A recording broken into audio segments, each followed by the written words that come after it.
Hey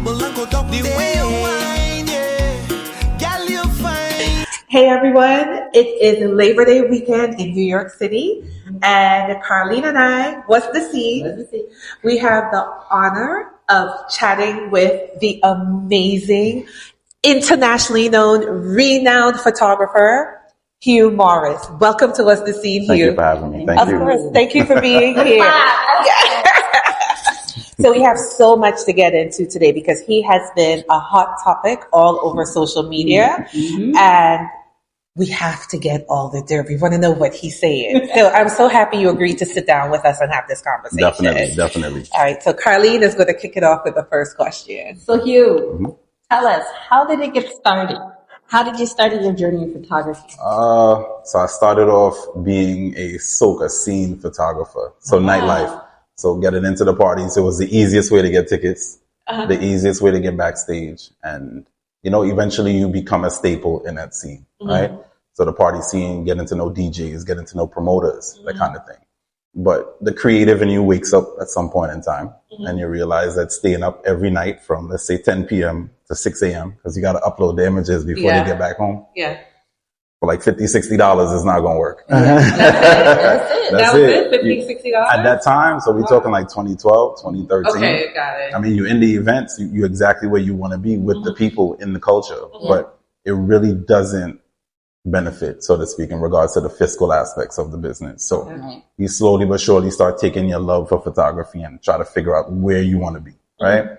You go with maternity, you shoot birthday parties, you shoot weddings, you shoot. And slowly but surely, I figured out that I love beauty. I love lifestyle. Okay. And at the time here in New York, we had a photographer named Ryan John. Okay. And Ryan was killing it. I'm talking about every mass camp you could think of. Killing it back to back. And back then, I believe the biggest bands we had here was like Sesame Flyers. I remember Sesame Flyers. So we had Sesame Flyers, we had Ramage, we had Freaks, and Ryan would be killing it. Section after section, band after band. And they had a band that they booked him, and I believe Ryan couldn't make it on the day. So I got a phone call like, can you shoot a section? I'm like, yeah. And then I show up and I'm like, I'm not prepared for any of this. You know what I'm saying? So you get there and you try to slowly but surely find a signature for yourself, right? Like, you know, you want to make this beautiful, you want to make it commercial, but it's baby steps, right?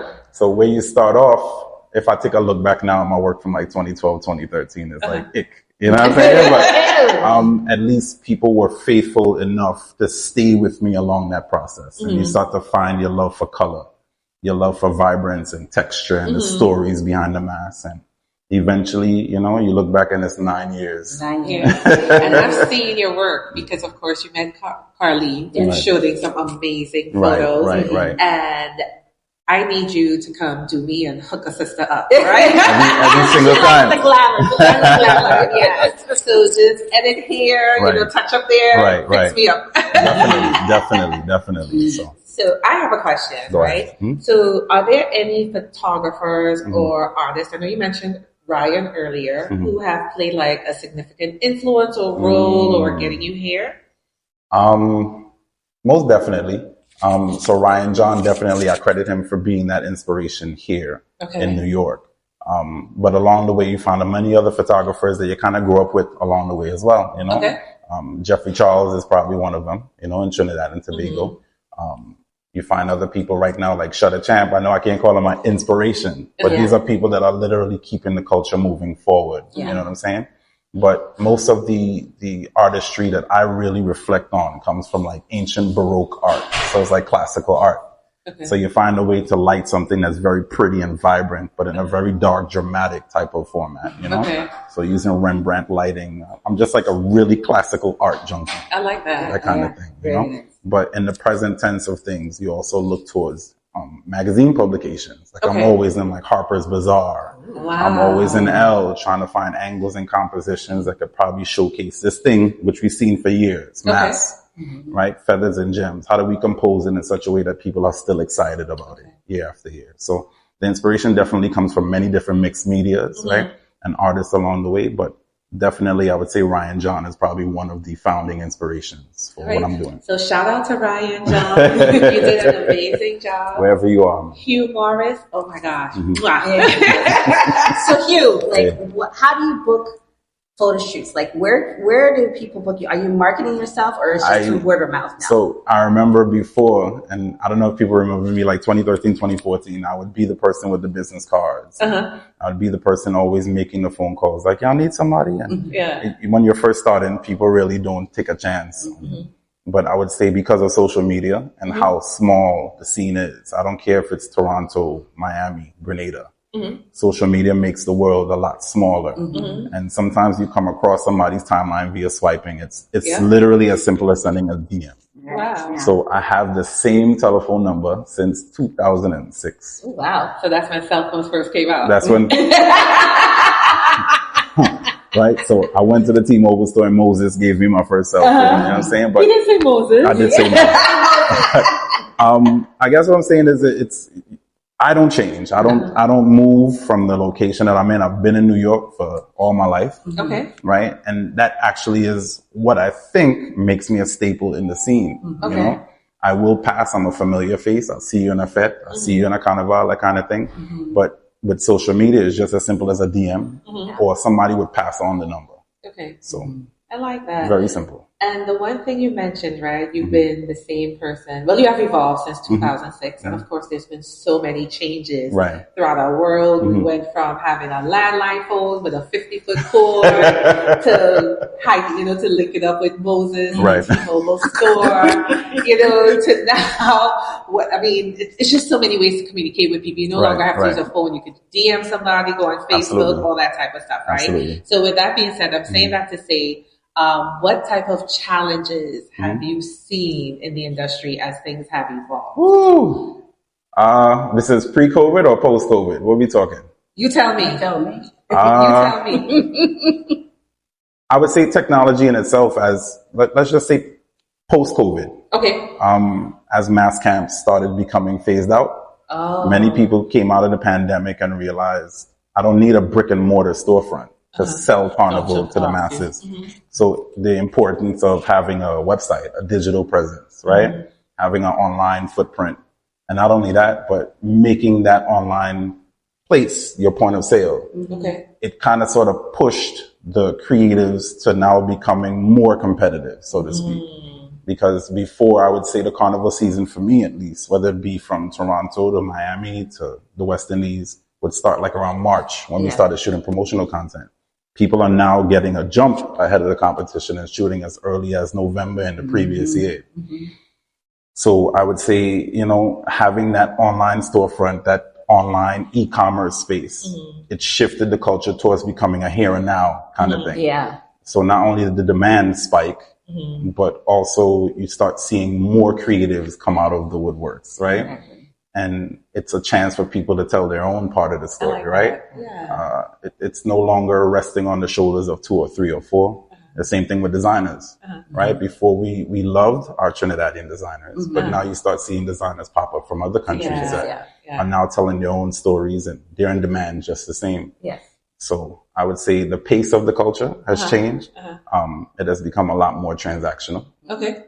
Rather than something that was, I would say, a social experience, right? You'd walk into a mass camp, you'd meet your section leader, they tell you about the section, then you play this game of, okay, I'll go pay today, I'll go pay tomorrow, I'll go pay today, right? But now it's more so it's on sale, buy it now. Right. But you know what, to piggyback off of that, and this is me showing my age, so you don't miss the days of carrying 10 rolls of film in a bag and going in the dark room to develop film. Okay, so I'll tell you. So I'm not that mature, so to speak, right? So when I got into photography, we were officially, I say mature. Notice I didn't say old, I didn't say old, right?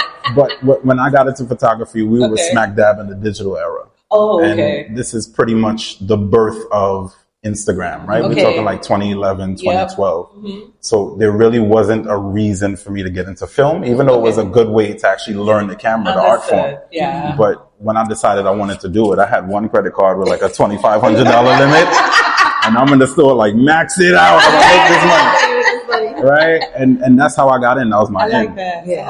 Now looking back, you get tired of the digital, right? You get tired of that instant gratification. You want to go back to film.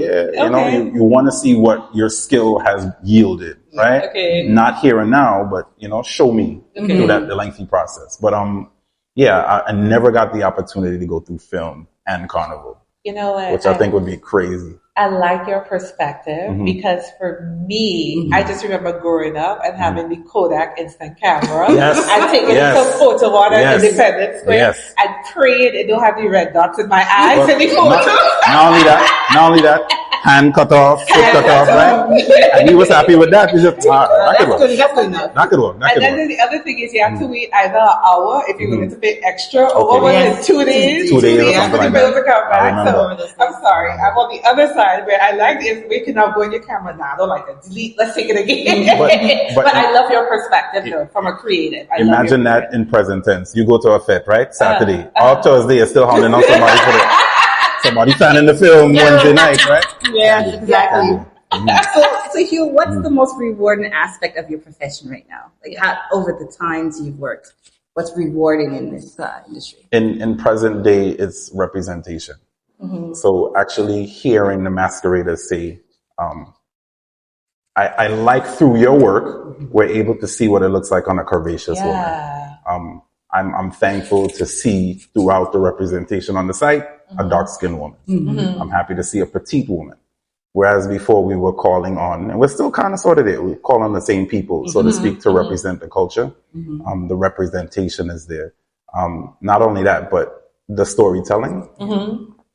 You'd have some people that would tell you straight up, I saw it in person, but had I not seen it through the artistry or the creative, images, I probably would not have played in this section. So kind of getting that feedback from the masqueraders. Or on the flip side, helping people that had brands for years that probably didn't have a presence in that territory. Have their first sold out section. Oh wow, yeah. Or, seeing bands cross the stage in numbers and you're saying, well, damn, a part of that process was the promotion and the marketing. Yeah. So I think that's probably very rewarding to see on the back end, knowing that the nervous breakdowns that you get from editing all night and, you know what I mean? It actually pays off in the long run because these things are what make people excited about the culture, right? Before you'd walk into a mass camp and see, remember the drawings they had on the wall? I was actually going to bring that up because I remember I have picked many costumes from a drawing on the wall. And then when you get the actual costume, it's like, that's not what it looked like in the drawing. But through those drawings, though, you were able to connect with color and texture. That's the best that they could do at that particular time. The mature time. The mature time. Right? And whatever you got, you got. Yes. Right? But here and now, in this era, it's like people are literally looking at the content and they counting each stone. This side of the bra have 13. This bra here have 14. That's 7 feathers there. So you did say 7 feathers there. as creative as you are, this is as truthful as you can be to the representation of what people are spending upwards of $1,600 for on the road. So I would say on the digital side of things, we are as close as we could be to the finished product. In some cases. In some cases. I'm gonna hush my mouth. So I've seen you, I've personally seen you work in action for a band in Toronto. And I noticed you bring such confidence in some of the models. Where'd you get that, I don't know, what's the word I'm saying? Motivation for people to pose a certain way. I've seen you move this way. Okay, I got you.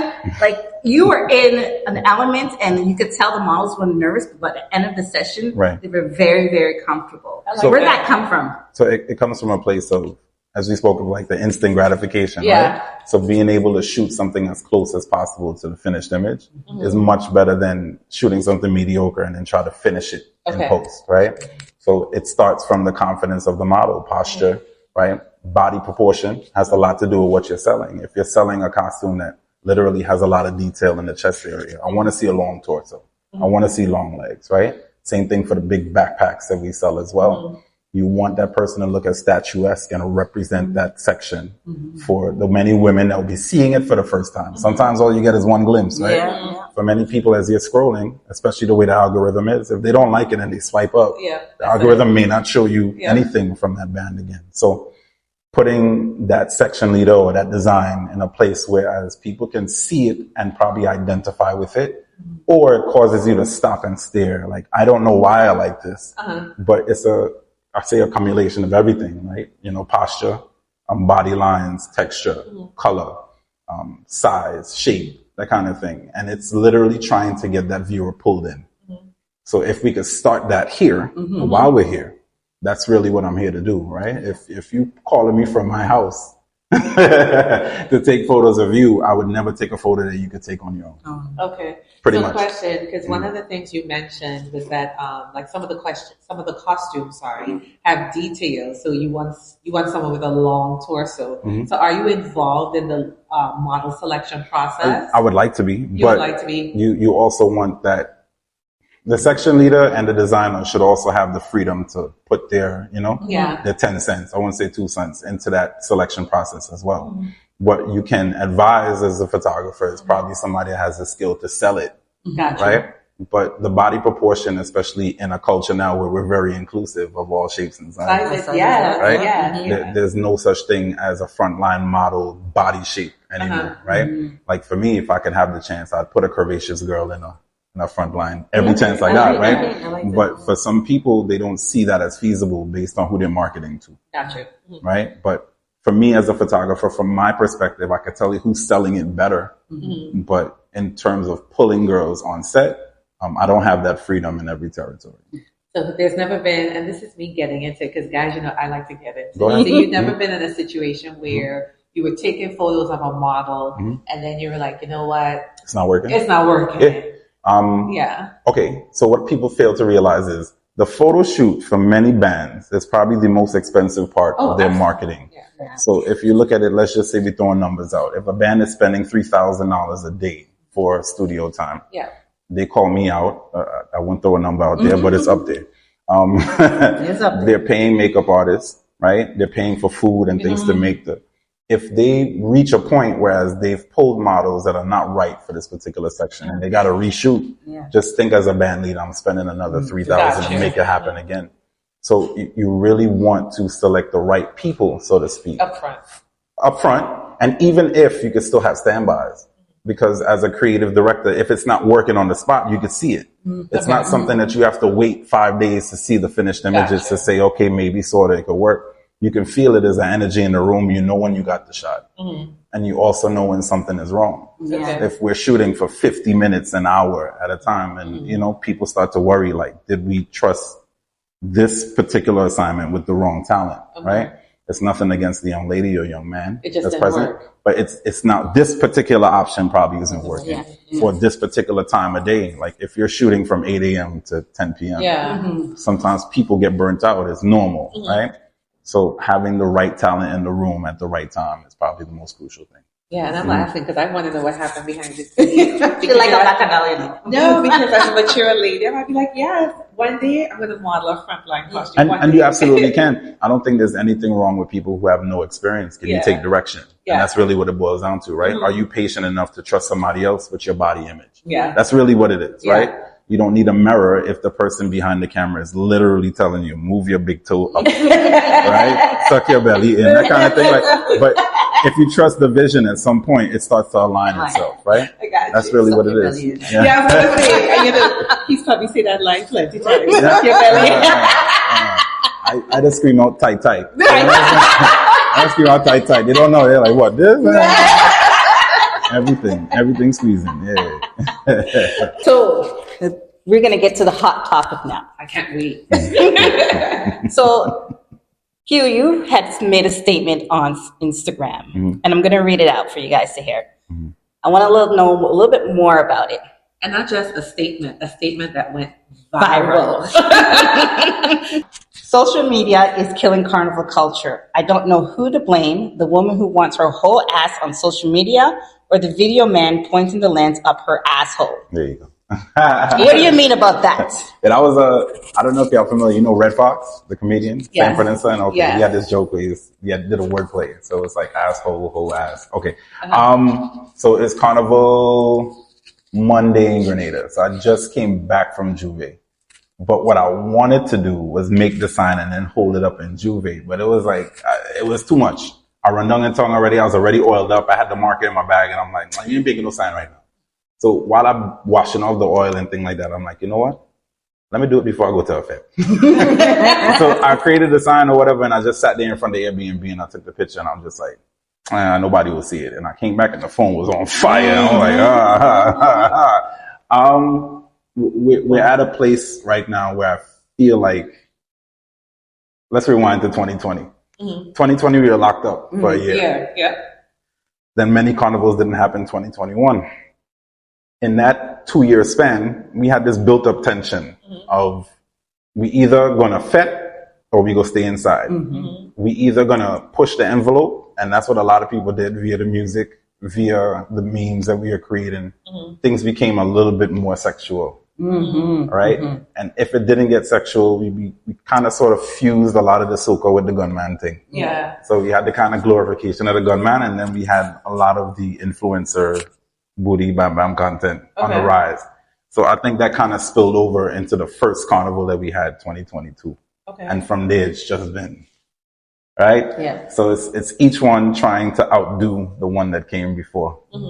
And I think now we're in a place where it's become synonymous, so to speak, with a lot of the SEO words, so to speak. So we talk carnival, we talk juve, and it's like, okay, if I want to promote a song, I skin a note. If I want to promote a section, I skin a note. If you want to judge how much vibes an event has, skin out.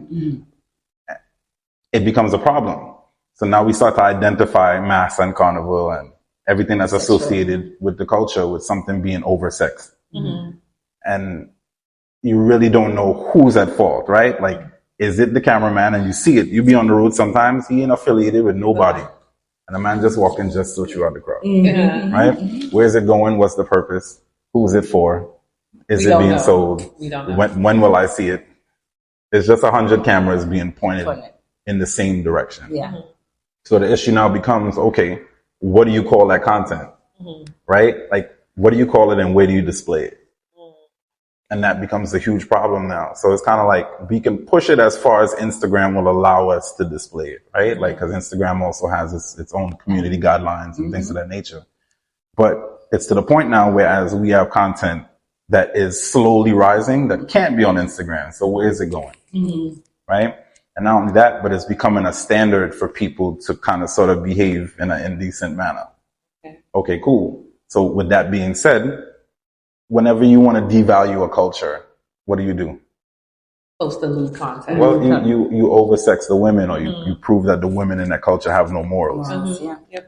So it comes like, okay, now people say it's the designer's fault, right? But it can be the designer's fault, because if we look at Victoria's Secret is having their fashion show October 15th, there's absolutely nobody in that audience that is paying the money they're paying or is flying out to get to that event that is saying, I can't wait to skin out in that garment.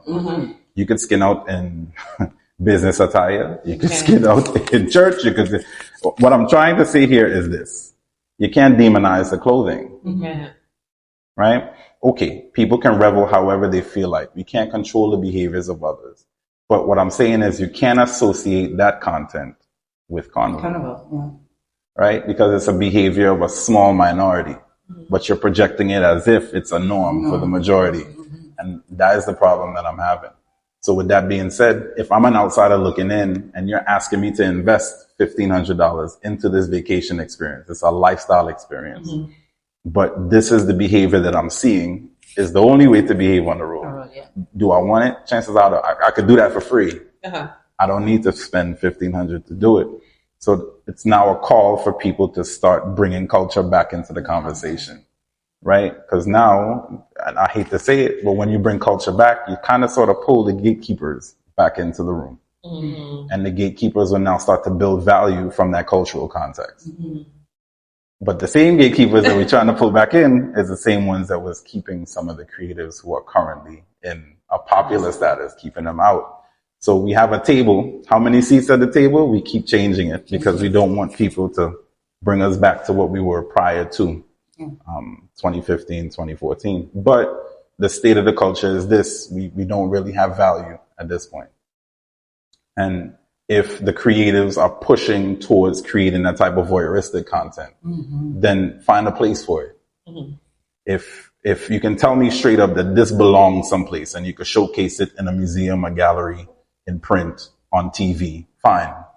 But if you're building a body of content that can't go nowhere, why are we doing it? Yeah. That's really where I'm at right now. So when I say that, and I say that with a chest that's poked out, it's like, I bet you go home with that content, right? With a girl's skin out. I can see labia, I can see anus. Cool. Y'all probably will bleep that out later. Cool. Where you putting it now? And as a creative, you got 15 hours of that from the road. You've been shooting all day. Wow. Yes, in the middle of the night, you're in a dark room. What are you doing with it? And you're also saying to the point that actual creative has missed the beauty of the costume, the actual story behind the costume. It's darker than that. Okay. So it comes like, okay, in an age where we're monetizing everything. Yes. There are places you can monetize that content. Tell me where. Yeah. Ooh, okay. Right? So if I'm smart and I know for a fact that I could run up views on Instagram, so to speak, on the content that they would allow, that's all I'm posting because the money is coming my way. The girl that's in it doesn't benefit from it. So it's called exploitation. The band doesn't benefit from it. It's still exploitation, right? And the culture in itself is now left with content that it can't use to further anything else but the person that's pumping it out. Cool. So they block me. That's no joke. Beijing 2 blocked me. Really? So I'm at a point now where it's just like, okay, I posted it in my little corner and you got the message. Cool? Not cool. Now that content out there exists and there's an audience that wants it. I'll pay for it. Where you gonna put it? Yeah. Gotcha. Right? So there was a young lady that I think posted a couple of weeks back about, content being kind of sort of pushed towards that pornographic. Yes. And being sold in packs or OnlyFans subscriptions. And what I'm trying to say is if one person is making money from it and there's a market that exists for it, it won't stop 10, 20, 30, 40, 50 different people from doing it at the same time. So now you have a norm that's kind of sort of trying to be established. People are profiting from it. The person in the video now is, I don't know if you'd want to see it 10 years later. Right? I don't know if you'd want to see it pop up while you're on lunch break. The way the algorithm works is really weird. I could be sitting next to my coworker and hear my video playing. Yeah. You know what I'm saying? So it comes from the perspective of if we as a culture don't identify with this, why isn't anybody speaking up? So I kind of sort of felt like I was the only one that could actually say something. And in saying that, I wasn't seeing anybody else at the table talking. So I'm like, is this a conversation that we don't want to have? Is it a bad thing to bring up this particular issue here and now? Like, I didn't know if I was the only person talking. I think a lot of people are thinking about it to themselves and talking amongst their close friends. But why? Not on social media. Why? Fair. Why? So you look at it from, okay, I'm a masquerader and I don't like this. My money controls how the band actually markets itself, how many costumes the band puts out each year, what sections the band puts out, what their theme is, what designers they bring forward. Why can't I speak about it? Okay. Now I understand it from the creative perspective. Models don't want to speak up because they don't want to get blocked by the photographers who are doing it. I get it. It doesn't affect me. My money comes in the same way. Most carnival bands are profiting from the cheap promotion because if I pay a creative who's posting that content $200, right, to include my band and push my band, it's much cheaper than me actually going towards publications, radio, or artists to do dub plates, things of that nature. There is a blackball list that would happen if people speak openly. But I think it's in the masquerader's hands to dictate where the culture goes, right? And the true influencers of the culture are choosing to take a step back from that conversation because it's seen as combative. Yeah. I don't care. I don't care. Well, a lot of people are saying that young people like this, and we're going to show it now. Because back in the day, we had no cameras like that. Yeah. You know, back in Insomnia, Trinidad, Carnival, don't post that, delete that, Now it's like, I don't care. I'm wearing the nicest, sexiest thong on and enjoying themselves and having fun. But now it's just like people, I watch it and I'm like, wait, and then I keep scrolling. That's what I do, I was like, not me, I could never do that. But I mean, it's behind the person in the costume and the person that's videotaping. Yeah. No, so I can never blame the masquerader. The masquerader is, you don't know how people, with their trials and tribulations, they go through all year to celebrate on the carnival. You could have a person that has a completely nonsense job and they're going through it for 9 months straight before they take a flight out and they want to revel. Themselves, yeah. Cool. I completely blame it on the person who takes their time to compose a shot that generally consists of somebody's genitalia and keeps the camera there. That's the shot. It's not the costume. It's not the person and their total body experience, how they're moving, their kinetic energy, nothing. It is specifically a kink. Understood. That's the issue. But these ladies know they're going to record it too. Which is yes and no. You can and you may not. One more time. But it's the person that chooses to hit record, edit it, frame it, and then put it out to the masses and then label it, this is my content. Right? So what about the person in the video? Whether they know or not, are they benefiting from this at all? The answer is no. Does the culture benefit from this? No. Because when I'm saying I'm traveling to St. Lucia or Grenada or St. Vincent, I'm not going for this person's body part. Where's the rest of the experience that people pay for, right? Yeah. And not only that, from an influencer perspective, if indeed the influencer is the problem, Carnival itself is like 12 events for every country. You'd find the Mashgra, you find Queen's Show, you find Kitty's Carnival, you find Panorama, Kings and Queens, right? You even find cultural reenactments. You find where are the influencers who are showing us the entire lineup of Carnival events leading up, right? Every country has more than just Juve and Carnival Monday, Tuesday, if you have a Tuesday, right? There's a list of events that lead up to the ultimate parade of the bands.